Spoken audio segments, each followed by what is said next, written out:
Hello बच्चों, तो आप सभी का एक बार फिर से स्वागत है हमारा यूट्यूब चैनल मिशन 2 पे। तो बच्चों, आज हम लोग झारखंड बोर्ड की तरफ से जो जारी किया गया है 2023 का मॉडल पेपर, उसका हम लोग विज्ञान पेपर का सेट 1 को कंप्लीट करेंगे। बच्चों, सेट 1 को सॉल्व करेंगे। सेट 1 में बच्चों आप लोग का 40 प्रश्न दिए गए हैं, ठीक है, और सभी प्रश्न को आप लोग को करना है, ठीक है। तो बच्चों, हम लोग इसमें पूरा फुल एक्सप्लेनेशन के साथ 40 क्वेश्चन को करेंगे, चाहे वो न्यूमेरिकल हो या फिर थ्योरिकल, ठीक है। पूरा फुल एक्सप्लेनेशन के साथ आपको समझाया जाएगा। तो चलिए स्टार्ट करते हैं क्वेश्चन को, ठीक है। चलिए, सबसे पहला क्वेश्चन दिया हुआ है बच्चों, निम्न में किन राशियों का एसआई मात्रक समान होता है, ठीक है। तो इनमें से बताना है बच्चों कि किन दो राशियों का जो एसआई मात्रक है वो समान है। चाल और वेग का, त्वरण और विस्थापन का, बल और संवेग का, इनमें से कोई नहीं, ठीक है। तो बच्चों, इसका जो आंसर हो जाएगा आप लोग का ऑप्शन नंबर ए, चाल और वेग का एसआई मात्रक जो होता है वो समान होता है। चाल का भी एसआई मात्रक आपका मीटर पर सेकेंड होता है और वेग का भी एसआई मात्रक मीटर पर सेकेंड होता है। तो दोनों का जो एसआई मात्रक होता है बच्चों वो समान होता है, एक ही होता है। चलिए, दूसरा सवाल में बढ़ते हैं हम लोग। क्या लिखा है, निश्चित दिशा में वस्तु द्वारा तय की गई दूरी है, ठीक है। तो एक निश्चित दिशा में तय की गई दूरी क्या होगा बच्चों, चाल, वेग, विस्थापन या फिर त्वरण। तो एक निश्चित दिशा में तय की गई दूरी बच्चों विस्थापन होता है, डिस्प्लेसमेंट, ठीक है। ऑप्शन नंबर सी इसका राइट हो जाएगा। चलिए, थर्ड नंबर को हम लोग देखते हैं, वेग का एसआई मात्रक है। तो वेग का एसआई मात्रक क्या है बच्चों, ठीक है, मीटर पर सेकेंड स्क्वायर, किलोमीटर प्रति घंटा, किलोमीटर पर सेकेंड या फिर मीटर पर सेकेंड। तो वेग का एसआई मात्रक अभी हम ऊपर में भी बता दिए थे बच्चों कि वेग का एसआई मात्रक क्या है, मीटर पर सेकेंड, ठीक है, मीटर पर सेकेंड इसका राइट आंसर है। चलिए आगे बढ़ते हम लोग 4 नंबर सवाल में। क्या लिखा हुआ है, स्वचालित वाहनों में एक यंत्र लगा होता है जो उनके द्वारा तय की गई दूरी को प्रदर्शित करता है। इस यंत्र को कहते हैं, जो वाहन बच्चों, जो गाड़ी होता है उसके आगे में एक मीटर लगा होता है ना, और वो तय की गई दूरी को बताता है। क्या बताता है, तय की गई दूरी, कि आप कितने दूर चले हैं। तो उसको क्या कहते हैं, उस यंत्र को क्या कहते हैं, ओडोमीटर, स्पीडोमीटर, थर्मामीटर, इनमें से कोई नहीं। तो बच्चों, उसको हम लोग ओडोमीटर कहते हैं। क्या कहते हैं, ओडोमीटर, ठीक है। और जो स्पीड को मापता है बच्चों, ठीक है, स्पीड को जो मापता है उसको हम लोग स्पीडोमीटर कहते हैं, ठीक है। तो आपके गाड़ी में जो है दोनों चीज लगा होता है, ओडोमीटर भी और स्पीडोमीटर भी। ओडोमीटर जो बताता है कि आप कितने दूर चले हैं, ठीक है, और स्पीडोमीटर बताता है कि आप कितने स्पीड से चल रहे हैं, 80 की स्पीड से, 70 की स्पीड से, उस तरीके से, ठीक है। चलिए अगला सवाल बढ़ते हैं हम लोग 5 नंबर में। क्या लिखा हुआ, यदि पिंड का द्रव्यमान दुगुना कर दिया जाए और उसका वेग आधा हो जाए तो पिंड का रैखिक संवेग होगा, ठीक है। तो बच्चों, यहाँ पे क्या बोल रहा है, पिंड का द्रव्यमान को दुगुना करना है और वेग को आधा करना है तो पिंड का रैखिक संवेग होगा। तो हम लोग को पता है संवेग का फॉर्मूला, संवेग का P is equal to formula क्या होता है, एम भी, क्या होता है, एम भी, एम मतलब मास और भी मतलब वेलोसिटी, ठीक है।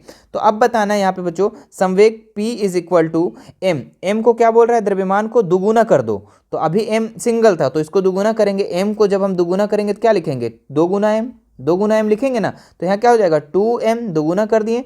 और वेलोसिटी को क्या करने बोल रहा है बच्चों, वेग को क्या बोल रहा है, आधा करने के लिए। तो इसको क्या कर दो, आधा, v/2। अब देखो ये गुना में है बच्चों, ये 2 से 2 कैंसिल हो जाएगा। तो आपके पास क्या बचेगा बच्चों, P इज इक्वल टू बचेगा एम भी, क्या बचेगा, एम भी। तो देखो वो सेम रह गए कि नहीं, जो शुरू में था आपका P is equal to M भी, वही आपका उसके चेंज करने के बाद, उसका द्रव्यमान को चेंज करने पे, वेलोसिटी को चेंज करने पे भी आपका सेम आंसर आ गया, ठीक है। तो इसका मतलब क्या हुआ कि उसका जो संवेग होगा बच्चों वो वही रहेगा, सेम होगा। ऑप्शन नंबर बी इसका राइट हो जाएगा।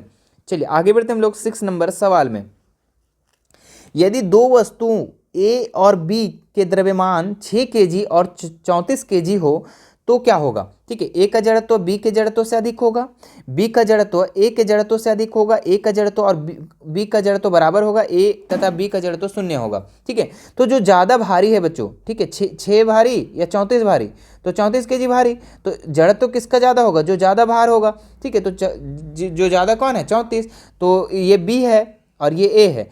तो एक बी का जो जड़त्व है बच्चों, ऑप्शन नंबर बी में देखो, बी का जड़त्व ए के जड़त्व से अधिक होगा, है ना, बी का जो जड़त्व है ए के जड़त्व से अधिक होगा। ऑप्शन नंबर बी इसका राइट हो जाएगा। बच्चों, अगर वीडियो पसंद आ रहा होगा, ठीक है, तो आप लाइक ज़रूर कर देना, ठीक है, और सभी को शेयर कर देना ताकि सभी को आंसर मिल पाए 2023 का मॉडल पेपर, ठीक है। ये मॉडल पेपर बच्चों, ये ऑफिशियल मॉडल पेपर है, ठीक है, तो सभी को शेयर कर दे ज़रूर से। चलिए 7 नंबर देखें, न्यूटन गति के किस नियम को जड़त्व का नियम कहा जाता है? न्यूटन का गति का प्रथम नियम, न्यूटन का गति का दूसरा नियम, न्यूटन का गति का तीसरा नियम, संवेग के संरक्षण का नियम। तो जड़त्व का नियम बच्चों न्यूटन का प्रथम नियम, ठीक है, न्यूटन गति का प्रथम नियम है, ठीक है, इसी को बोला जाता है, प्रथम नियम को ही जड़त्व का नियम बोला जाता है, ठीक है। तो ऑप्शन नंबर ए इसका राइट हो जाएगा। प्रथम नियम क्या होता है बच्चों, ठीक है, कि यदि कोई वस्तु विराम अवस्था में है, मतलब रुका हुआ है, तो वो रुका हुआ ही रहना चाहेगा, ठीक है, और कोई वस्तु अगर गतिशील है तो वो गतिशील ही रहना चाहेगा। ये गति का पहला नियम कहता है, याद रखना, ठीक है, क्योंकि कोई भी वस्तु अगर रुका हुआ है तो रुका हुआ रहना चाहेगा, और गति है तो गति रहना चाहेगा, ठीक है। इसलिए बच्चों आप लोग जब बस में यात्रा करते हैं तो अचानक आप देखो, आप यहाँ पे स्थिर हो, रुका हुआ विराम अवस्था में, और बस अचानक रोकता है यहाँ पे, ठीक है, तो आपको क्या होता है, झटका सा लगता है, ठीक है, यही कारण है। तो इसका ऑप्शन नंबर 1 ए राइट हो गया। चलिए आगे बढ़ते हैं हम लोग 8 नंबर में। रॉकेट किसके सिद्धांत पर कार्य करता है? ऊर्जा का संरक्षण, द्रव्यमान का संरक्षण, संवेग के संरक्षण, इनमें से कोई नहीं। तो रॉकेट का जो सिद्धांत कार्य करता है बच्चों, ये संवेग के संरक्षण, ठीक है, ऑप्शन नंबर सी इसका राइट हो जाएगा। चलिए आगे बढ़ते हैं अगला सवाल में।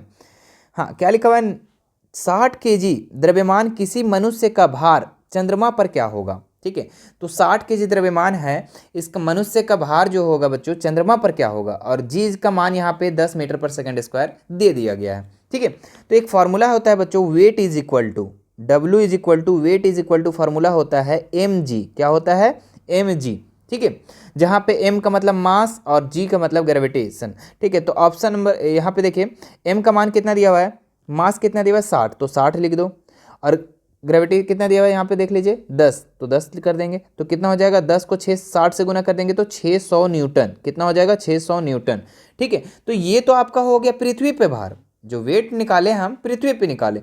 चंद्रमा पर पूछ रहा है बच्चों, तो आपको याद रखना है कि चंद्रमा पर जो अभी यहाँ पे जितना भार है आपका, वो 1/6 कहाँ हो जाएगा, चंद्रमा पर हो जाएगा।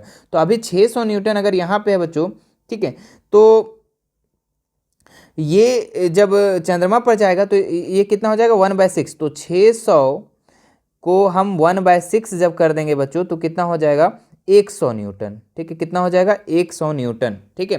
तो ऑप्शन नंबर इसका सी राइट हो जाएगा, ठीक है, स्क्रीनशॉट ले सकते हैं बच्चों। हाँ, चलिए आगे बढ़ते हैं हम लोग अगला सवाल में। क्या लिखा हुआ है, यदि दो वस्तुओं के बीच की दूरी आधा कर दिया जाए तो उसके बीच का गुरुत्वाकर्षण बल किस प्रकार बदलेगा? ठीक है, चलो इसको भी हम लोग सॉल्व कर लेते हैं। तो क्या बोल रहा है, दो वस्तुओं के बीच, मान लो कि ये एक वस्तु है और ये एक वस्तु है, और इस दोनों के बीच को हम जब आधा कर दें, ठीक है, इसकी दूरी मान लो कि 10 मीटर है, अब क्या कर दिए हम, अब इन लोग दोनों को आधा कर दिए, मतलब 5 ही मीटर अब हो गया, ठीक है। तो यहाँ गुरुत्वाकर्षण किस प्रकार बदलेगा वो बताना है आपको, कितना गुना हो जाएगा, 2 गुना, 4 गुना, 5 गुना, जो भी है, ठीक है। चलो इसको सॉल्व करते हैं। तो देखो यहाँ पे एक फॉर्मूला होता है बराबर, F बराबर क्या होता है, F बराबर, ठीक है, फोर्स इज इक्वल टू, तो यहाँ पे क्या होता है फॉर्मूला, G m1 गुना m2, ठीक है, और नीचे होता है V R स्क्वायर, ठीक है, जहाँ पे R बच्चों आप लोग का दूरी होता है, ठीक है। चलो ऊपर रहने दो G m गुन m2, ठीक है, और यहाँ पे क्या बोल रहा है, देखो ध्यान से, दूरी को क्या करने बोल रहा है, आधा, ठीक है। तो दूरी अभी R स्क्वायर था, अब इसको आधा कर दो तो R/2 हो जाएगा, कितना हो जाएगा बच्चों, R/2, और इसका होल स्क्वायर हो जाएगा, होगा कि नहीं होगा, बिल्कुल होगा, ठीक है। चलो अब इसके नीचे बनाओ, तो क्या हो जाएगा यहाँ पे GM है ना, तो इस तो सेम रहेगा GM1 m2, और नीचे क्या हो जाएगा बच्चों, R का स्क्वायर, और 2 दूनी कितना हो जाएगा, 4 हो जाएगा, कितना हो जाएगा, 4 हो जाएगा। अब ये बच्चों यहाँ पे देखो 4 जो नज़र आ रहा है, R²/4, अब जब ये ऊपर चला जाएगा, जब ऊपर चला जाएगा तो क्या हो जाएगा यहाँ पे, F बराबर क्या हो जाएगा, GM1 m2, और जब ऊपर चला जाएगा 4 तो क्या हो जाएगा, 4 यहाँ पे आ जाएगा, और नीचे क्या हो जाएगा बच्चों, R² हो जाएगा, ठीक है। अब देखो यहाँ पे ध्यान से, ठीक है, कि आपका जो शुरू में समीकरण था ये था ना, यहाँ पे GM1 m2/r², अब यहाँ पे भी तो वही है, GM1 m2/r², ठीक है, लेकिन कितना गुना हो रहा है, यहाँ पे चेंज करने पे, आधा करने पे कितना हो रहा है, 4 गुना हो जा रहा है बच्चों, बढ़ जा रहा है, ठीक है। तो इसका राइट आंसर कौन सा हो जाएगा, 4 गुना बढ़ जाएगा, ऑप्शन नंबर ए। स्क्रीनशॉट ले लो पहले इसको, ठीक है, स्क्रीनशॉट ले सकते हैं आप। चलिए आगे बढ़ते हैं हम लोग अगले सवाल में। 11 नंबर में देखिए, ध्वनि ध्वनि किस माध्यम से गमन करती है? तो ध्वनि किस माध्यम से गमन करती है बच्चों? ठोस, तरल, गैस, उपरोक्त सभी। तो आपको पता है ध्वनि जो है सभी माध्यम में, ठीक है, ठोस या फिर तरल हो या द्रव हो या गैस हो, सभी में आपका गमन करता है, ठीक है। सभी में क्या होता है, एक जगह से दूसरे जगह ध्वनि संचरित होती है, ठीक है। कहीं पे स्पीड होता है, कहीं पे धीरे होता है, कहीं और धीरे होता है, इस तरीके से, है ना। चलो आगे सवाल देखते हैं बच्चों। 12 नंबर, वायु में ध्वनि तरंगे निम्न में किस का उदाहरण है? तो वायु में जो ध्वनि तरंगे है बच्चों वो अनुदैर्घ्य तरंग है। ऑप्शन नंबर इसका राइट हो जाएगा, ठीक है। चलिए आगे बढ़ते हैं हम लोग अगला सवाल में।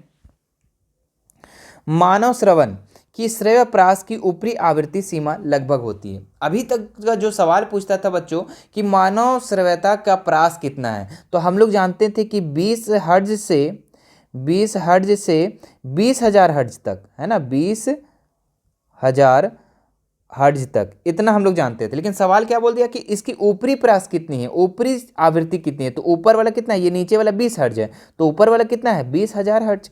कितना है, 20,000 हर्ट्ज। तो 20,000 हर्ट्ज कहाँ पे नजर आ रहा है आपको? बोले सर कहीं नजर नहीं आ रहा है। अरे बाबू देखो ये के लिखा हुआ ना, के का मतलब हजार ही होता है, ठीक है, 20 के, है ना, हर्ट्ज, ठीक है। तो ये ऑप्शन नंबर आपका ए राइट हो जाएगा, ठीक है, ए नंबर राइट हो जाएगा, ठीक है, 20,000 हर्ट्ज। और निचली सीमा पूछता बच्चों तो क्या बोलते हैं आप, 20 हर्ट्ज।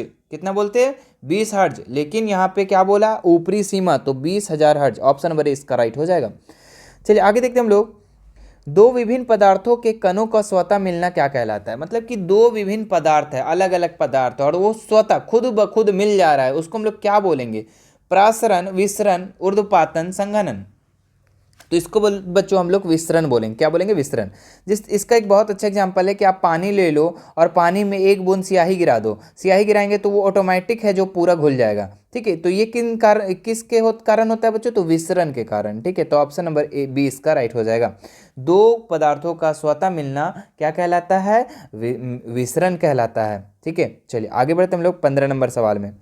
बर्फ का गलनांक कितना होता है? तो बर्फ का गलनांक जो होता है बच्चों वो 0 डिग्री सेल्सियस होता है, ठीक है। लेकिन यहाँ पे आपका 0 डिग्री सेल्सियस तो है ही नहीं, तो आपका 0 degree Celsius is equal to होता है 273 केल्विन। कितना होता है? 273 केल्विन। तो 273 केल्विन कहाँ है बच्चों? तो ऑप्शन नंबर सी, ठीक है, 273.16। लेकिन हम लोग मानते हैं लगभग 273 ही, ठीक है। तो 273.16 केल्विन इसका राइट आंसर हो जाएगा, ऑप्शन नंबर सी, ठीक है। अगर सेल्सियस में रहता तो 0 डिग्री सेल्सियस आप कर देते हैं, ठीक है, लेकिन केल्विन में है तो 273।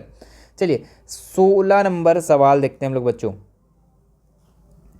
क्या लिखा है? निम्नलिखित में किसे सबसे अधिक संपीड़ित किया जा सकता है? मतलब कि संपीड़न, है ना, उसको दबा सकते हैं हम सबसे ज़्यादा। किसको? नमक को, तेल को, हाइड्रोजन गैस को, जल को।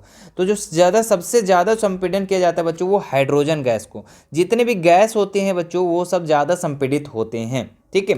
तो ऑप्शन नंबर सी इसका राइट हो जाएगा, ठीक है। चलिए आगे बढ़ते हैं हम लोग अगला सवाल। 17 नंबर क्या लिखा हुआ है? निम्नलिखित में कौन यौगिक का उदाहरण है? ठीक है, निम्नलिखित में से कौन यौगिक का उदाहरण है? लोहा, पीतल, जल, तांबा, ठीक है। तो यौगिक जो है बच्चों आपका जल है, ठीक है, ये H2O, ठीक है, ये H2O ये क्या है आपका? यौगिक है। ऑप्शन नंबर ए सी इसका राइट हो जाएगा। पीतल किस धातु का मिश्रण है बच्चों? तो पीतल जो है जिंक और कॉपर का मिश्रण है। ऑप्शन नंबर इसका राइट हो जाएगा, ठीक है। इसको याद करने का बहुत अच्छा ट्रिक है बच्चों, वो याद रखना। पिताजी क्या होता है? पिताजी, ठीक है।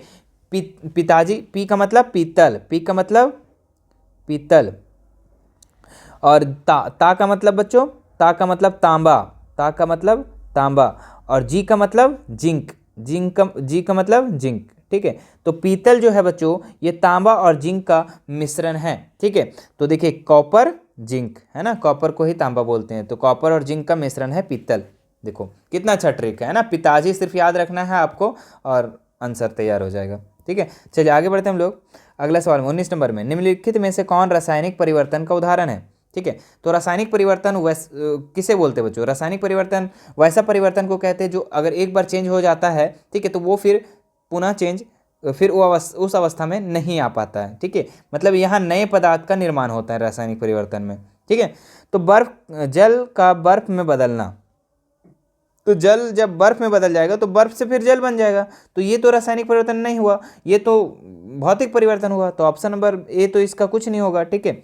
अब बी नंबर देखो, भोजन का पचना, जब आपका भोजन बच्चों पच जाएगा, ठीक है, क्या फिर वो फिर से भोजन बनेगा? बताओ, फिर से वो भोजन बनेगा? नहीं ना बनेगा। तो ये रासायनिक परिवर्तन हो गया बच्चों, ऑप्शन नंबर 20 का राइट हो जाएगा। ठीक है। अच्छा, आगे भी देख लो, सी नंबर, मोमबत्ती का पिघलना। अच्छा, मोमबत्ती पिघल जाता है तो क्या फिर उस मोम नहीं बन पाएगा? बिल्कुल बन जाएगा, है ना। लोहे के चून को बालू में मिलना, अगर लोहा का चून बालू में मान लो मिल गया तो क्या उसको अलग नहीं कर सकते हैं चुंबकीय विधि से? बिल्कुल कर सकते हैं। ठीक है। लेकिन यहाँ पे बच्चों जो भोजन का पच जाता है वो फिर हम फिर से भोजन नहीं बना सकते हैं, तो ये आपका रासायनिक परिवर्तन हो गया। ठीक है। बाकी सभी आपका भौतिक परिवर्तन है। चलिए आगे बढ़ते हैं हम लोग 20 नंबर सवाल में। सोडियम ऑक्साइड का सूत्र निम्नलिखित में कौन है? ठीक है। तो सोडियम ऑक्साइड का जो सूत्र है बच्चों Na2O। ठीक है, सोडियम ऑक्साइड, ऑप्शन नंबर 20 का राइट हो जाएगा। चलिए आगे बढ़ते हैं हम लोग 21 नंबर में। 36 ग्राम जल में जल के कितने मोल मौजूद है? ठीक है। तो 36 ग्राम जल में, तो बच्चों यहाँ पे सबसे पहले मोल का आपको फॉर्मूला याद रखना होगा। तो मोल इज इक्वल टू होता है आपका द्रव्यमान, क्या होता है? द्रव्यमान बटा अनुभार। ठीक है, ये होता है आपका फॉर्मूला। तो द्रव्यमान कितना दिया हुआ बच्चों? 36 दिया हुआ है। अब बोलेंगे सर अनुभार कहाँ से निकाले? तो अनुभार किसका निकालना है? जल का निकालना है, H2O का। ठीक है। तो हाइड्रोजन का जो द्रव्यमान होता है बच्चों, आणविक द्रव्यमान, वो होता है आपका 1, और कितना हाइड्रोजन है? तो 2, तो 2 से गुना कर देंगे। और ऑक्सीजन का कितना होता है बच्चों? तो ऑक्सीजन का जो होता है आपका द्रव्यमान, आणविक द्रव्यमान, वो होता है 16। ठीक है। तो 2 1 का 2 और 16 कितना हो गया? 18, मतलब कि इसका अनुभार कितना आ गया? 18। तो अब इसको डिवाइड कर दो, कितना आ गया? 2, यानी कि 36 ग्राम जल में कितने मोल होंगे बच्चों? तो 2 मोल। ठीक है। तो ऑप्शन नंबर इसका बी राइट हो जाएगा। ठीक है। चलो आगे बढ़ते हैं हम लोग अगला सवाल में। C2H2 मोलर द्रव्यमान क्या होगा? तो मोलर द्रव्यमान निकालना बहुत आसान है बच्चों। ठीक है, जब आपको आणविक द्रव्यमान याद हो जाएगा, ठीक है, द्रव्यमान सबका याद हो जाएगा तो हो जाएगा। ठीक है। टेलीग्राम पे इसका हम पूरा डाल दिए हैं, आप टेलीग्राम से ऐड हो जाना बच्चों। ठीक है, वहाँ पे मैं द्रव्यमान भी और परमाणु संख्या वाला दोनों चार्ट हम भेज दिए हैं। ठीक है। तो देखो, कार्बन C2 बोल रहा है, और क्या बोल रहा है? H2।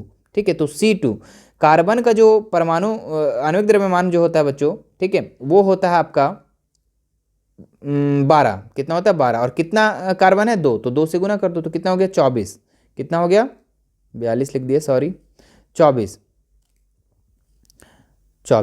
ठीक है। और हाइड्रोजन का आपको पता है 1 होता है, और कितना हाइड्रोजन है? 2, तो 2 जोड़ दो इसमें, तो 24 और 2 कितना हो गया? 26। तो इसका मतलब क्या हुआ? इसका मोलर द्रव्यमान कितना हो गया बच्चों? 26। ऑप्शन नंबर इसका बी राइट हो जाएगा।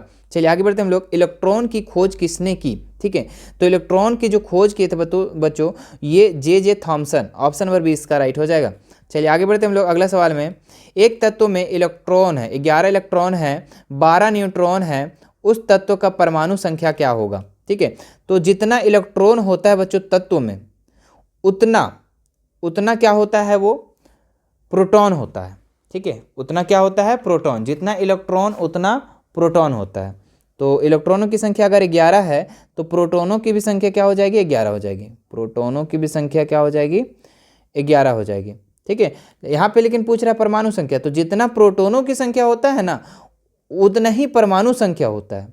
ठीक है, वो भी याद रखना, परमाणु संख्या। तो परमाणु संख्या भी कितना हो जाएगा? 11 हो जाएगा। तो ऑप्शन नंबर ए इसका सटीक आंसर हो जाएगा बच्चों। ठीक है। चलिए आगे बढ़ते हैं हम लोग 25 नंबर सवाल में। हाँ, क्या लिखा हुआ है? किसी तत्व के समान समस्थानिक में निम्नलिखित में से कौन और परमाणु का समान नहीं होंगे? ठीक है, इलेक्ट्रॉन, प्रोटॉन, न्यूट्रॉन, इलेक्ट्रॉन तथा प्रोटॉन दोनों। तो इसका जो आंसर हो जाएगा बच्चों ऑप्शन नंबर सी, न्यूट्रॉन। ठीक है। चलिए आगे बढ़ते हम लोग अगला सवाल में 26 नंबर में। देखिए, निम्नलिखित में कौन एक कोशिकीय जीव का उदाहरण है? गेहूं, चिड़िया, अमीबा, प्याज। तो आप लोग तो बचपन से बच्चे से याद करते आ रहे होंगे कि एक कोशिकीय जीव कौन है बच्चों? अमीबा। ऑप्शन नंबर सी इसका राइट हो जाएगा। चलिए आगे देखते हैं हम लोग। लाइसोसोम का निर्माण कौन करता है? ठीक है, माइटोकॉन्ड्रिया, प्लासिड्स, गोल्जी का उपकरण, या फिर राइबोसोम। ठीक है, तो लाइसोसोम का जो निर्माण करता है बच्चों, गोल्जी का उपकरण। ठीक है, ऑप्शन नंबर सी इसका राइट हो जाएगा। ठीक है, लाइसोसोम को ही आत्महत्या की थैली बोला जाता है, ये भी याद रख लो। आत्महत्या के, ये तो याद होगा लेकिन एक बार फिर से इसको याद दिला दे रहा आपको। ठीक है, और माइटोकॉन्ड्रिया को क्या बोलते हैं वो कमेंट करके बता दो आप, कौन सा घर बोलते हैं। हाँ चलिए आगे देखते हैं हम लोग 28 नंबर, कोशिका झिल्ली। कोशिका झिल्ली के आर पार पदार्थों का आना जाना किस प्रक्रिया के द्वारा होता है? ठीक है, अवशोषण, विसरण, प्रासरण, संवहन। कोशिका झिल्ली आर पार पदार्थों का आना जाना किस प्रक्रिया द्वारा होता है बच्चों? तो ये प्रसरण के द्वारा होता है, ऑप्शन नंबर सी इसका राइट हो जाएगा। चलिए आगे देखते हैं लोग, पौधे के शीर्ष पर कौन सा उत्तक पाया जाता है? मतलब कि पौधा जो होता है बच्चों उसका ऊपर में, शीर्ष में, ठीक है, शीर्ष में कौन सा उत्तक पाया जाता है? विभोज्योत्तक। क्या पाया जाता है? विभोज्योत्तक, ऊपर में, ऑप्शन नंबर ए इसका राइट हो जाएगा। चलिए आगे देखते हैं हम लोग, रक्त के तरल के अधानी भाग को क्या कहते हैं? ठीक है, जल, प्लाज्मा, श्वेत रक्त कणिकाएं, प्लेटलेट्स। ठीक है, तो बच्चों 30 नंबर का सवाल का आंसर हो जाएगा प्लाज्मा। ठीक है, रक्त के तरल के अधानी भाग को क्या कहते हैं? प्लाज्मा। चलिए आगे बढ़ते हम लोग अगला सवाल में, श्वेत क्रांति किससे संबंधित है? नाम से काम से है बच्चों। ठीक है, जो नाम है आपका बस उसी का काम है। ठीक है, तो श्वेत क्रांति किससे संबंधित है? मत्स्य पालन, फसल उत्पादन, दूध उत्पादन, मधुमक्खी पालन। ठीक है, तो श्वेत क्रांति सादा, श्वेत मतलब सफ़ेद है ना, तो सफ़ेद क्या होता है? दूध, तो दूध उत्पादन। ठीक है, ट्रिक है याद रखना, श्वेत क्रांति किससे बोला जाता है? दूध उत्पादन। ठीक है, चलिए आगे बढ़ते हम लोग अगले सवाल में, 32 नंबर में, निम्नलिखित में कौन रबी फसल का उदाहरण है? धान, मक्का, अरहर, चना। ठीक है, तो यहाँ पे बच्चों आप लोग का जो चना है ये आपका रबी फसल है। क्या है? रबी फसल, चना। चना, गेहूँ, ये सब क्या है आपका? रबी फसल। चलिए आगे देखते हैं हम लोग, जीवों का वर्गीकरण का सर्वाधिक मूलभूत लक्षण क्या हो सकता है? उसका निवास स्थान, उसके पोषण की प्रक्रिया, उसका कोशिका संरचना, उसके जनन की प्रक्रिया। तो जीवों का वर्गीकरण का सर्वाधिक मूलभूत जो लक्षण होता है बच्चों वो आपका कोशिका, उसका कोशिका संरचना होता है। ठीक है, ऑप्शन नंबर सी इसका राइट हो जाएगा। चलिए 34 नंबर देखते हैं हम लोग, पादप वर्ग का उभयचर किसे कहते हैं? थाइलोफाइटा, ब्रायोफाइटा, जिम्नोस्पर्म, एंजियोस्पर्म। ठीक है, तो बच्चों इसका जो राइट आंसर हो जाएगा ब्रायोफाइटा, ऑप्शन नंबर 20 का राइट हो जाएगा। पादप वर्ग का उभयचर किसे कहते हैं? ब्रायोफाइटा को। चलिए आगे बढ़ते हैं हम लोग, व्हेल निम्नलिखित में से किस वर्ग से संबंधित है? सरीसृप, पक्षी, स्तनपायी, मत्स्य। तो व्हेल जो है बच्चों ये आपका मत्स्य है। ठीक है, ऑप्शन नंबर डी इसका राइट होना चाहिए। ठीक है, ऑप्शन नंबर डी। चलिए आगे बढ़ते हैं हम लोग अगले सवाल में, वैश्विक ऊष्मन के लिए कौन सा गैस उत्तरदायी है? तो वैश्विक ऊष्मन के लिए बच्चों कार्बन डाइऑक्साइड उत्तरदायी है, ऑप्शन नंबर ए इसका राइट हो जाएगा। ठीक है, चलिए आगे बढ़ते हैं हम लोग अगला सवाल में, 37 नंबर में, जल प्रदूषण से निम्नलिखित में कौन सा प्रभाव नहीं होगा? जल के तापमान में परिवर्तन, हैजा, जल में ऑक्सीजन की कमी, फेफड़े संबंधी रोग। तो जल प्रदूषण से निम्नलिखित कौन सा प्रभाव नहीं होगा बच्चों? तो फेफड़े संबंधी रोग, ऑप्शन नंबर डी इसका राइट हो जाएगा। चलिए आगे बढ़ते हम लोग अगला सवाल में, निम्नलिखित में कौन असंक्रामक रोग है? खांसी, जुकाम, रतौंधी, हैजा, कालाजर। तो निम्नलिखित में कौन सा असंक्रामक रोग है बच्चों? तो ये आपका रतौंधी हो जाएगा। ठीक है, ये एक दूसरे से सटने से, खाने से, साझा करने से नहीं फैलता है। ठीक है, रतौंधी, जिसका आँख का बीमारी है, आँख से का रोशनी कम है, रतौंधी है, तो वो असंक्रामक रोग है। ठीक है, वो संक्रामक नहीं आएगा। ठीक है, खांसी जुकाम संक्रामक है, हैजा भी संक्रामक है, कालाजार भी है। संक्रामक का मतलब हुआ क्या बच्चों कि अगर एक इंसान को अगर सर्दी जुकाम हो गया, ठीक है, अगर उससे वो आप क्लोज हैं तो आपका भी सर्दी जुकाम हो जाएगा, वो संक्रामक रोग है। लेकिन असंक्रामक रोग जो आप क्लोज भी आ जाओ तो भी आपका नहीं फैलेगा वो बीमारी। ठीक है, तो रतौंधी जो है, कोई आँख से पीड़ित व्यक्ति है, रतौंधी वगैरह है, तो वो असंक्रामक रोग में आता है। चलिए 39 नंबर सवाल देखते हैं हम लोग, निम्नलिखित में कौन दीर्घकालीन लोग बोल दिया यहाँ, रोग होना चाहिए, रोग के उदाहरण है। ठीक है, दीर्घकालीन का मतलब बच्चों कि लंबे समय तक का रोग। खांसी जुकाम ये तो नॉर्मल है, तुरंत खत्म हो जाता है। हैजा भी, ये भी आपका, ठीक है। टीवी जो है बच्चों ये आपका लंबे समय तक का रोग है। ठीक है, दीर्घकालीन रोग है। ठीक है, तो ऑप्शन नंबर सी इसका राइट हो जाएगा। चलिए आगे बढ़ते हम लोग, जीवाणु निम्नलिखित में से कौन सा वर्ग में आते हैं? तो प्रोटिस्टा, मोनेरा, प्लांटी, फंजाई। तो जीवाणु जो है ये मोनेरा वर्ग में आते हैं। ठीक है, ऑप्शन नंबर 20 का राइट हो जाएगा। तो ये था बच्चों आज का हम लोग का 40 सारे क्वेश्चन। ठीक है, इस मॉडल पेपर का सारे हम लोग सॉल्व भी कर लिए इस मॉडल को। ठीक है, और हम लोग जो बोल रहे थे बच्चों, बहुत सारे बच्चे कमेंट कर रहे थे 2023 का मॉडल पेपर करा दीजिए बच्चों, कर दीजिए सर, ठीक है। तो यहाँ पे हमने 2019 से लेके 2022 तक का मॉडल पेपर पहले करा रखा है, ठीक है। और आज जब 2023 का आया तो आज हमने 2023 का भी कंप्लीट करा दिया, ठीक है। तो आप लोग को अगर एग्ज़ाम को बेहतर बनाना है बच्चों, तो 19, 20, 21, 22, 23 पूरा 5 साल का कंप्लीट करके ही जाना एग्ज़ाम लिखने, ठीक है। सभी मॉडल पेपर को करके जाना, मेरे तरफ से राय है बच्चों कि आप सभी मॉडल पेपर को करके जाना। बहुत सारे बच्चे क्या करते हैं कि बस जो मॉडल पेपर आया 2023 का, बस 2023 वाला पढ़ो और जाओ। तो बच्चों ऐसा थोड़ी हो, एग्जामिनर पगला थोड़ी हो कि आपका सारा मॉडल पेपर से क्वेश्चन दे देगा, नहीं, कुछ क्वेश्चन को देता है ना। तो हम लोग क्या करेंगे, स्मार्ट तरीके से काम करेंगे, है ना, कि बस पीछे वाले भी मॉडल सेट को, पीछे वाले प्रीवियस क्वेश्चन को, सारे को देखेंगे, है ना। सारे क्वेश्चन आप लोग को मॉडल पेपर से थोड़े देगा, यहाँ 40 क्वेश्चन ही दिया, आप 40 क्वेश्चन आप लोग को मॉडल पेपर से उठा के दे देगा क्वेश्चन, नहीं ना। यहाँ से 10 क्वेश्चन, 15 क्वेश्चन कुछ भी मिल सकता है, थोड़ा बहुत क्वेश्चन मिल सकता है, ठीक है। सारा क्वेश्चन तो नहीं ना मिलेगा। तो हम लोग क्या करेंगे, 2019 से लेकर 2023 तक का पूरा मॉडल सेट को कंप्लीट करेंगे बच्चों। 2022 तक का आप लोग का कंप्लीट करवा दिया था, आज 2023 का भी हम लोग कंप्लीट कर लिए हैं, ठीक है। तो साइंस का आप लोग का 5 बोल दे रहे हैं, 2019 से और 2023 तक, मतलब 5 साल का मॉडल पेपर सारा कंप्लीट करवा दिया गया है और क्वेश्चन पेपर को भी करवा दिया गया है, ठीक है। तो आप सभी को सभी ज़रूर देखें बच्चों, ठीक है। और आप लोग का मॉडल पेपर तो सारा जारी हो गया है, ठीक है। तो मैथ का इसके बाद आप लोग को अपलोड कर दिया जाएगा, ठीक है। आप चैनल पे बने रहना है, आप देख लीजिएगा चैनल पे कौन कौन सा चैप्टर का अपलोड हुआ है, ठीक है, चैप्टर बोलते हैं, कौन कौन सा सब्जेक्ट हुआ है वो आप देख लेंगे, ठीक है। और प्लेलिस्ट एकदम पूरा बना दिया जाएगा, प्लेलिस्ट बना हुआ भी है, आप वहाँ से कंप्लीट कर सकते हैं, ठीक है। चलिए फिर मिलते हैं नेक्स्ट वीडियो में नेक्स्ट मॉडल पेपर को लेकर। धन्यवाद।